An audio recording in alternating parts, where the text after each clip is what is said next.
Friends, Hussain maths academy पे आपका welcome है। और ये मेरी सीरीज़ है ट्रिग्नोमेट्री के ऊपर, तो जिसमें प्रीवियस वीडियोस में आप तक पहुंचा चुका हूं। और आज का मेरा टॉपिक है ट्रिग्नोमेट्रिक फंक्शन के बारे में। तो मैं आपसे ट्रिग्नोमेट्रिक फंक्शन के ऊपर एक डिटेल डिस्कशन करने वाला हूं यहाँ पर। तो आइए देखते हैं ट्रिग्नोमेट्रिक फंक्शन में मैं क्या चीज़ें आपको बताने वाला हूँ, क्या चीज़ें सिखाने वाला हूँ। ट्रिग्नोमेट्रिक फंक्शन में जो आपने ट्रिग्नोमेट्रिक रेशियोज़ पढ़े थे, जो मैंने इससे प्रीवियस वीडियो में आपको बताए हैं, वो ट्रिग्नोमेट्रिक रेशियोज़ जो है वो एंगल का फंक्शन है। जैसे जैसे एंगल चेंज होता रहेगा वैसे वैसे उसकी वैल्यू चेंज होती रहेगी।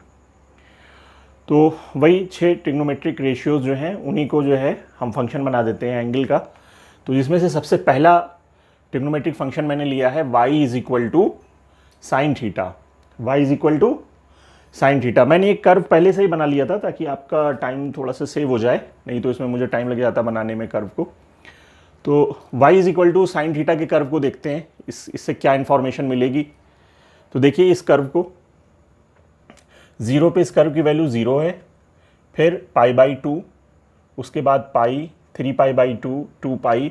तो ये एक साइन का फंक्शन है, ठीक है। ये साइन का फंक्शन है। किसका फंक्शन है? ये साइन एंगल का फंक्शन है। तो ये जो ट्रिग्नोमेट्रिक फंक्शन है y is equal to sine of theta, ये थीटा जैसे जैसे वेरी कर रहा है वैसे वैसे इसकी वैल्यू y एक्सिस पे वेरी करती। फर्स्ट क्वाड्रेंट कितना होता है?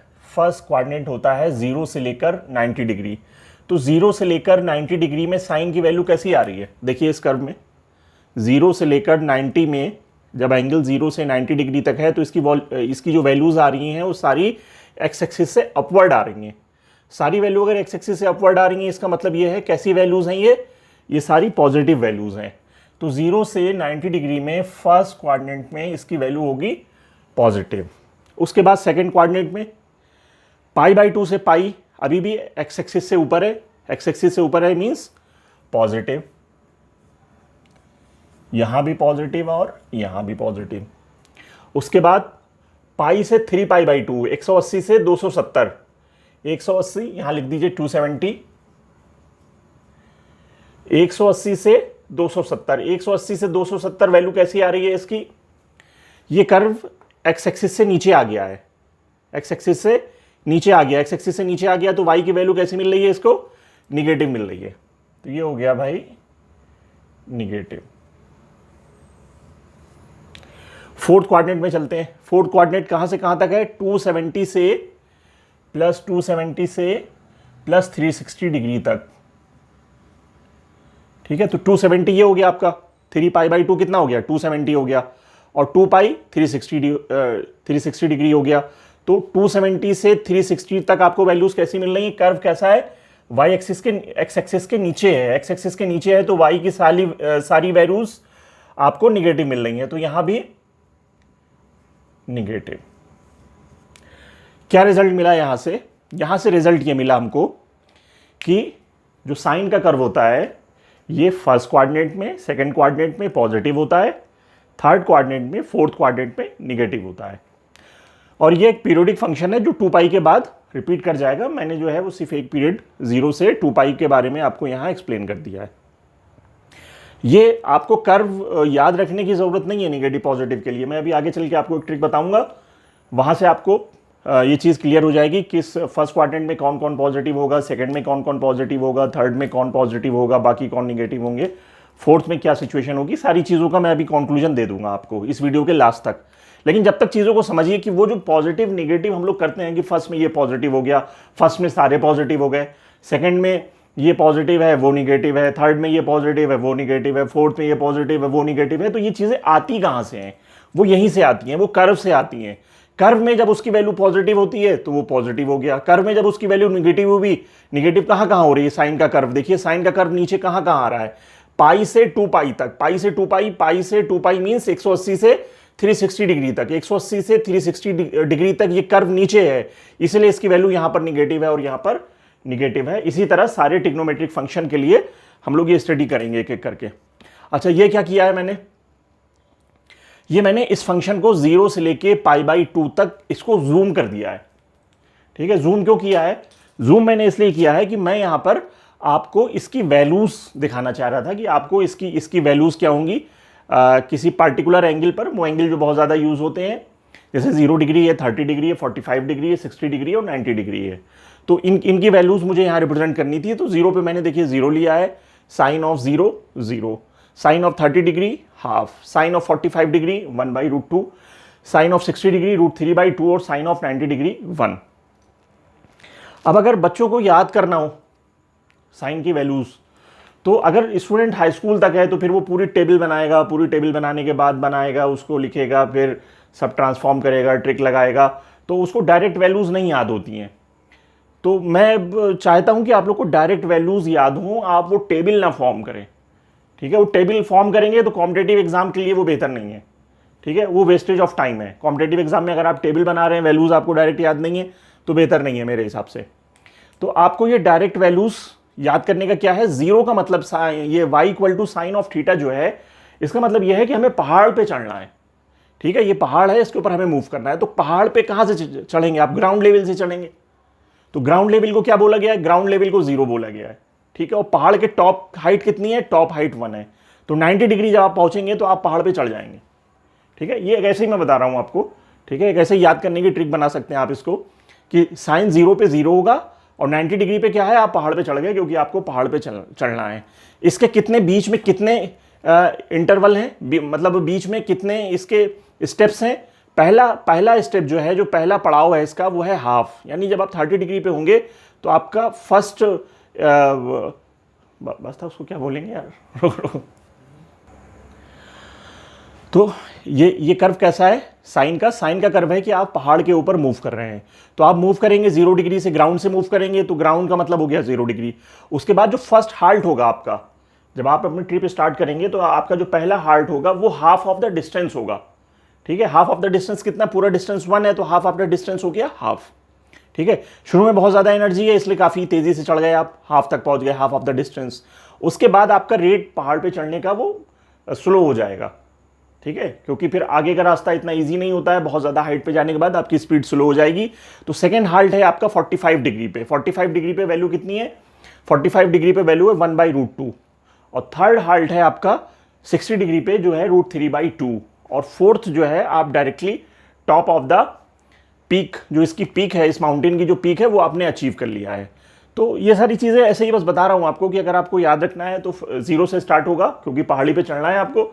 0 पे 0 डिग्री, फर्स्ट हार्ट 30 पे होगा, सेकेंड हार्ट 60 पे होगा, 45 पे होगा, थर्ड हार्ट 60 पे होगा। उसके बाद फाइनली आप वहाँ पहुँच जाएंगे। तो फर्स्ट हार्ट में आप कहाँ तक पहुँचेंगे? हाफ ऑफ द डिस्टेंस पहुँचेंगे, 1/2 तक।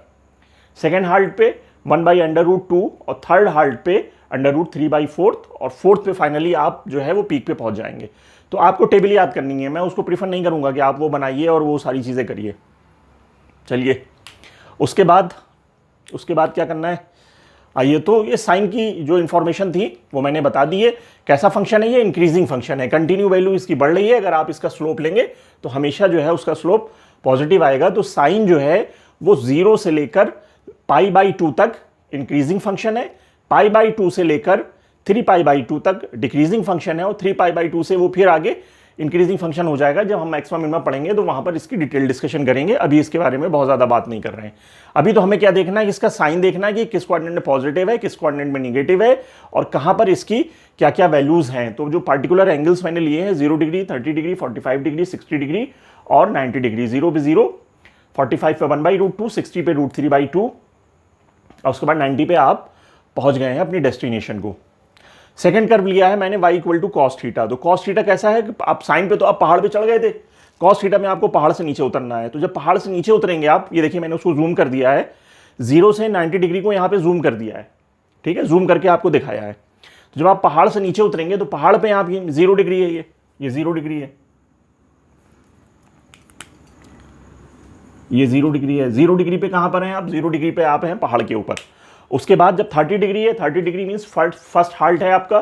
तो पहाड़ से उतरेंगे तो फर्स्ट हाल्ट होगा आपका √3/2। फिर सेकंड हाल्ट कहां होगा? 45 डिग्री पर होगा, उसकी वैल्यू होगी 1/√2। थर्ड हाल्ट कहां होगा आपका?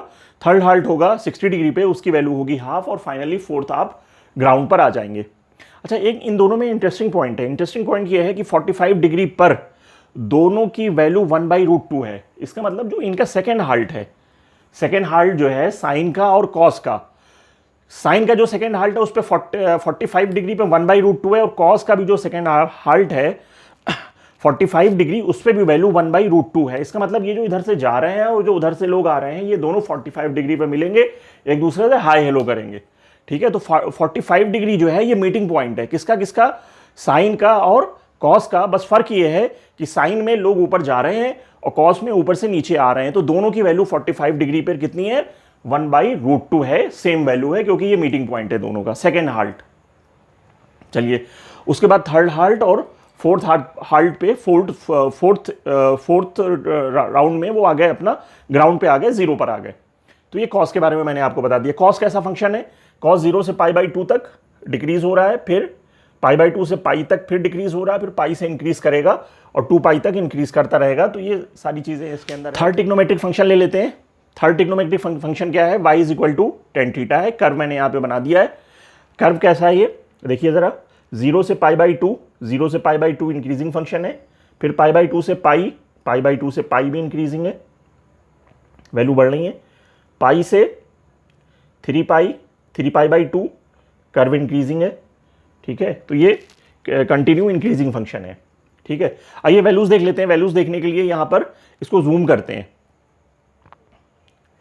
जूम कर दिया, इसको जूम किया तो ये इतना पोर्शन आ गया, 0 से π/2 का इतना पोर्शन आ गया जो मैंने वहां पे आपको लिखा है। तो tan of 0 क्या होगा, tan of 0 पे 0 डिग्री हो जाएगा। ठीक है, उसके बाद फिर 45 डिग्री, उसके बाद 30 डिग्री पे 1/√3, 45 डिग्री पे 1, 60 डिग्री पे √3, 90 डिग्री पे इन्फिनिटी। इसकी वैल्यूज के दो तरीके हैं, या तो आप यहां पर इन दोनों का रेशियो ले लीजिए, क्योंकि tan थीटा मैंने आपको बताया इससे पहले लेक्चर में, tan थीटा होता है साइन बाई कॉस का। तो जब आप 0/1 करेंगे तो 0 हो जाएगा। 1/2 को जब आप डिवाइड करेंगे √3/2 से तो 1/√3 आ जाएगा। तो जब आप साइन थीटा को कॉस थीटा से डिवाइड करेंगे तो आपको ये वैल्यूज मिल जाएंगी। लेकिन मैं ये नहीं चाहता कि आपको वैल्यू क्वेश्चन में चाहिए tan की और आप साइन की कॉस की निकाल के वहां डिवाइड कर रहे हैं। मैं चाहता हूं कि आपको वैल्यूज डायरेक्ट याद हो। कैसे याद हो कि tan 0 पे 0 होता है, ग्राउंड पे होता है, tan 0 पे 0 होगा। और उसके बाद 3 इसमें स्टेप्स और हैं बीच के, 30 डिग्री, 45 डिग्री और 60 डिग्री। तो इसमें से जो 45 डिग्री है, tan ऑफ 45 का मतलब ये हो गया, tan थीटा क्या होता है, tan थीटा होता है परपेंडिकुलर अपॉन बेस, और 45 डिग्री पर बेस और परपेंडिकुलर दोनों बराबर हो जाते हैं। देखिए मैं आपको समझाता हूं, थोड़ा से यहां पे समझाता हूं। tan ऑफ थीटा होता है परपेंडिकुलर अपॉन बेस। तो जब ये थीटा 45 डिग्री का होता है, tan ऑफ 45 डिग्री, तो परपेंडिकुलर और बेस दोनों बराबर हो जाते हैं। तो दोनों बराबर होते हैं तो कट जाते हैं, कटने के बाद वैल्यू आ जाती है 1, कैंसिल होने के बाद उनकी वैल्यू आ जाती है 1। तो 45 डिग्री वो एंगल है, 45 डिग्री वो एंगल है जहां पर ट्राइंगल के बेस और परपेंडिकुलर बराबर हो जाते हैं। और जब बेस और परपेंडिकुलर बराबर हो जाएगा तो न्यूमरेटर डिनोमिनेटर वो कैंसिल कर देगा और आंसर आ जाएगा 1। तो ये एक याद करने का तरीका है कि 45 डिग्री जो है वो थोड़ा डिफरेंट है। जैसे यहां पर 45 था तो यहां पर 45 क्या था, साइन और कॉस में 45 पे दोनों शेक हैंड कर रहे थे। शेक हैंड कर रहे थे मतलब साइन नीचे से ऊपर जा रहा था, कॉस ऊपर से नीचे आ रहा था, दोनों मिल रहे थे 45 पे, और दोनों की वैल्यू सेम हो रही थी, 1/√2 हो रही थी। tan 45 पे क्या होगा, tan 45 पे बेस और परपेंडिकुलर शेक हैंड करेंगे। मेरी बात को, मेरे स्टेटमेंट को याद रखिएगा, वैल्यू याद करने के लिए क्या स्टेटमेंट है मेरा कि tan 45 पर परपेंडिकुलर और बेस एक दूसरे को शेक हैंड करेंगे, और जब एक दूसरे को शेक हैंड करेंगे मींस दोनों बराबर हैं, और जब दोनों बराबर हैं तो कैंसिल हो जाएंगे, वैल्यू 1 हो जाएगी। तो 45 डिग्री इस तरह, यहां पर tan में 45 डिग्री का मतलब हो गया कि परपेंडिकुलर और बेस बराबर होगा और वैल्यू। तो tan की वैल्यूज को कैसे याद करना है, जैसे मैं आपको बता रहा हूं, हो सकता है थोड़ा आसानी हो जाए आपको। tan 0 पे 0 होगा और tan 90 पे इन्फिनिटी होगा।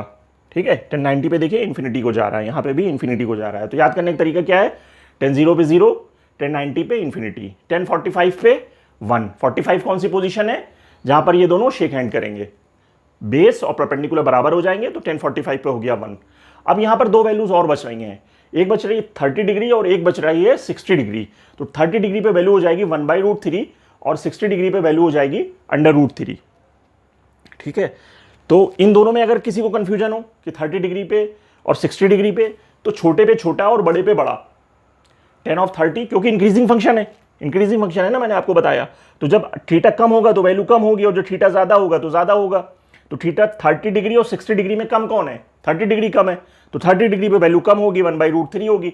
और ज़्यादा कौन है? 60 डिग्री ज़्यादा है, तो tan ऑफ 60 डिग्री √3 हो जाएगा। तो आपको याद करने का तरीका, tan 0 पे 0, tan 0 पे 0, tan 90 पे इन्फिनिटी, tan 30 डिग्री पे 1/√3 और tan 60 डिग्री पे √3। चलिए ये सारी चीज़ें मैंने आपको बता दी। अब यहाँ पे थोड़ा सा साइन रह गया, इसका कॉस का भी साइन रह गया है, कहाँ पे पॉजिटिव होगा कहाँ पे निगेटिव होगा, और tan का भी साइन रह गया है कि कहाँ पे ये पॉजिटिव होगा कहाँ पे निगेटिव होगा। आइए देख लेते हैं, फटाफट साइन लगा देते हैं। कॉस 0 से 90 डिग्री में फर्स्ट क्वाड्रेंट में कैसा है? पॉजिटिव, तो पॉजिटिव कर दीजिए। 90 से 180, π/2 से पाई, निगेटिव, निगेटिव कर दीजिए। उसके बाद पाई से 3π/2, 180 से 270, 180 से 270 कैसा है? निगेटिव है, निगेटिव कर दीजिए। फिर 270 से 360 कैसा है? पॉजिटिव है, पॉजिटिव कर दीजिए। रिजल्ट क्या निकला?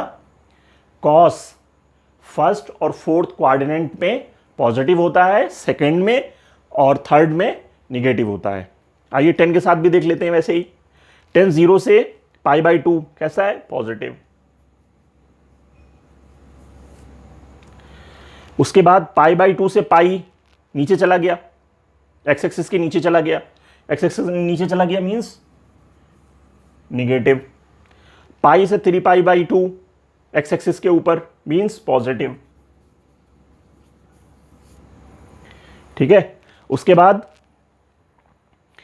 3π/2 से 2π, 270 से 360, एक्स एक्सिस के कहाँ है? नीचे है, एक्स एक्सिस के नीचे है मींस निगेटिव। तो tan कहाँ पे पॉजिटिव और कहाँ पे निगेटिव होता है? tan फर्स्ट क्वाड्रेंट में और थर्ड क्वाड्रेंट में पॉजिटिव होता है, और बाकी सेकंड में और फोर्थ में निगेटिव होता है। तो ये जो पॉजिटिव निगेटिव हम करते हैं, ये कहाँ से डिसाइड होता है? ये डिसाइड होता है उसके कर्व से, कि उसके कर्व से पता लगता है कि कौन कहाँ पर पॉजिटिव होगा और कौन कहाँ पर निगेटिव होगा। अभी मैं इन सारी चीज़ों को समराइज कर दूंगा। आइए अब इनके जो 3 फंक्शंस और बचे हुए हैं ट्रिग्नोमेट्री के, कौन कौन बचा हुआ है? साइन का रेसिप्रोकल, कॉस का रेसिप्रोकल और tan का रेसिप्रोकल। तो इनकी वैल्यूज लिख लेते हैं और फिर कर्व भी बना देंगे। वैल्यूज करिए, रेसिप्रोकल करिए। 0 का रेसिप्रोकल क्या होगा? 0 का रेसिप्रोकल हो जाएगा 1/0, और 1/0 क्या होता है? डिनोमिनेटर पे 0 का मतलब इन्फिनिटी, तो ये वैल्यू हो गई इन्फिनिटी। कॉसेक 0 डिग्री इन्फिनिटी हो गया, क्योंकि 0 का रेसिप्रोकल इन्फिनिटी होता है। फिर दूसरी कॉसेक 30 डिग्री 1/2 का reciprocal 2। Cosec 45 degree, cosec 45 degree 1/√2 का रेसिप्रोकल √2। फिर 60 डिग्री 2/√3 और 1 का रेसिप्रोकल 1। ऐसे ही सेक में देख लीजिए, 1 का reciprocal 1, sake of 0 degree, sake of 30 degree 2/√3 √2 2, और 0 का रेसिप्रोकल, 0 का रेसिप्रोकल इन्फिनिटी। 0 का रेसिप्रोकल कॉट में इन्फिनिटी, 1/√3 का रेसिप्रोकल √3, 1 का रेसिप्रोकल 1, √3 का रेसिप्रोकल 1/√3 और इन्फिनिटी का रेसिप्रोकल 0। अब ये जो 3 फंक्शन और हैं मैंने जिनकी वैल्यूज़ यहाँ पर लिखी है, आपको इनकी वैल्यूज़ याद करने की ज़रूरत नहीं है। आप जो है इनके मेन फंक्शन की वैल्यू याद करिए, और जब इसकी वैल्यू पुट करनी हो, फॉर एग्जाम्पल आपको कॉट पुट करना है, कॉट ऑफ 30 डिग्री, तो कॉट ऑफ 30 डिग्री की वैल्यू याद करने की जरूरत नहीं है आपको। आप याद करिए tan of 30 degree. tan of 30 degree कितना होता है? 1/√3, 1/√3 का रेसिप्रोकल √3। तो देखिए कॉट ऑफ 30 डिग्री √3 हो गया। तो ये जो वैल्यूज मैंने लिखी हैं, ये कॉसेक, सेक, कॉट, ये वैल्यूज आपको याद करने की जरूरत नहीं है। आपको जो मैंने 3 वैल्यू बताई है, कौन कौन सी? एक पहाड़ पे चढ़ने वाली साइन थीटा, एक पहाड़ से उतरने वाली कॉस थीटा, और एक ये tan थीटा। ठीक है, इन तीनों की वैल्यूज याद कर लीजिएगा आप। बाकी इनकी वैल्यूज याद ना करिएगा, ना कॉसेक की, ना सेक की, ना कॉट की। इनके मेन फंक्शन की वैल्यू निकाल के हाथ के हाथ वहीं रेसिप्रोकल कर दीजिएगा। तो इससे जो आपको याद करने की चीज़ है वो समराइज हो जाएगी, कम हो जाएगी, नहीं तो कंफ्यूजन रहेगा। तो बाकी 3 ट्रिग्नोमेट्रिक फंक्शन कौन कौन से और बचे हुए हैं? y equal to cosec theta, y equal to sec theta, y equal to cot theta. Values आपको यहाँ से कर्व से याद करने की ज़रूरत नहीं है, मैं ऑलरेडी मना कर चुका हूँ। आप इसकी वैल्यूज कैसे निकालेंगे? साइन थीटा, कॉस थीटा और टेन थीटा निकालेंगे, उसके बाद उसका रेसिप्रोकल कर देंगे। वैल्यूज वहाँ मैंने आपको बता दिया रेसिप्रोकल करके। फिर ये कर्व मैंने क्यों बनाया यहाँ पे? ये कर्व मैंने इसलिए बनाया आपको कि आप ये देख लीजिए कि ये किस किस क्वाड्रेंट में पॉजिटिव है और कहाँ कहाँ पे निगेटिव है। तो पहले बात कर लेते हैं कॉसेक थीटा की। कॉसेक थीटा 0 से π/2 कहाँ है? पॉजिटिव है, पॉजिटिव है। फिर उसके बाद π/2 से पाई पॉजिटिव, पाई से 3π/2, पाई से 3π/2 कर्व कहाँ है? नीचे आ गया, देखिए नीचे आ गया, नीचे आ गया मीन्स निगेटिव। फिर 3π/2 से 2π अभी भी निगेटिव। तो कॉसेक थीटा जो है फर्स्ट क्वाड्रेंट में, सेकंड क्वाड्रेंट में पॉजिटिव होता है, इसके बाद दोनों में थर्ड और फोर्थ में निगेटिव होता है। सेक थीटा देखिए 0 से π/2, 0 से π/2 में कहाँ है? ऊपर है, पॉजिटिव। π/2 से पाई कहाँ गया? एक्स एक्सिस से नीचे आ गया, निगेटिव। फिर पाई से 3π/2 नीचे है, निगेटिव। उसके बाद 3π/2 से 2π कहाँ चला गया? ऊपर चला गया, ये वैल्यू 1 है, ठीक है, ऊपर चला गया और ये वैल्यू -1 है। तो 1 से ऊपर है ये कर्व, 1 से ऊपर है तो कैसा हो गया? पॉजिटिव। सेक थीटा कहाँ कहाँ पॉजिटिव है? फर्स्ट क्वाड्रेंट में और फोर्थ क्वाड्रेंट में। ऐसे ही कॉट थीटा ले लीजिए। कॉट थीटा कैसा है? फर्स्ट क्वाड्रेंट में 0 से π/2 में, एक्स एक्सिस से ऊपर है, पॉजिटिव। सेकेंड क्वाड्रेंट में एक्स एक्सिस से नीचे है, नीचे है तो निगेटिव। थर्ड क्वाड्रेंट में देखिए पाई से 3π/2 कहाँ है? ऊपर है तो पॉजिटिव। और 3π/2 से 2π कहाँ है? नीचे है तो निगेटिव। तो कॉट थीटा जो है कहाँ पॉजिटिव है? फर्स्ट में और थर्ड में पॉजिटिव है, सेकंड में और फोर्थ में निगेटिव है। तो अब आपको ये बार बार ये कर्व बना के याद करने की जरूरत नहीं है, मैं आपको ट्रिक बता दूंगा, वो ट्रिक देखिए, आपको सिर्फ वहीं से याद करने की जरूरत है। लेकिन उस ट्रिक बताने से पहले ये जानना जरूरी था कि ये जो पॉजिटिव निगेटिव सर कर रहे हैं ये कहाँ। तो आपको फाइनली क्या कंक्लूजन दे रहा हूं? कंक्लूजन ये है मेरा इस पूरे लेक्चर का, all student taking coffee, all student taking coffee, all first quadrant, student second, taking third, coffee 4। इसमें सारे पॉजिटिव होंगे, इसमें साइन और कॉसेक पॉजिटिव होंगे, इसके अलावा बाकी बचे हुए 4 निगेटिव होंगे। इसमें 10 और कॉट पॉजिटिव होंगे, टेकिंग से मतलब टी आ रहा है, 10 और कॉट पॉजिटिव होंगे, बाकी 4 निगेटिव होंगे। कॉफी सी कॉस से आ रहा है, कॉस थीटा और इसका reciprocal function sec theta positive होगा, बाकी 4 निगेटिव होंगे। तो ये आपको याद रखना है, कर्व याद रखने की जरूरत नहीं है, लेकिन फिर भी मैंने आपको एक्सप्लेन कर दिया कि जो साइन हम लोग ले रहे हैं कि यहाँ पे सिर्फ ये दोनों पॉजिटिव होंगे बाकी सारे निगेटिव होंगे, यहाँ पे सिर्फ ये दोनों पॉजिटिव होंगे बाकी सारे निगेटिव होंगे, यहाँ पे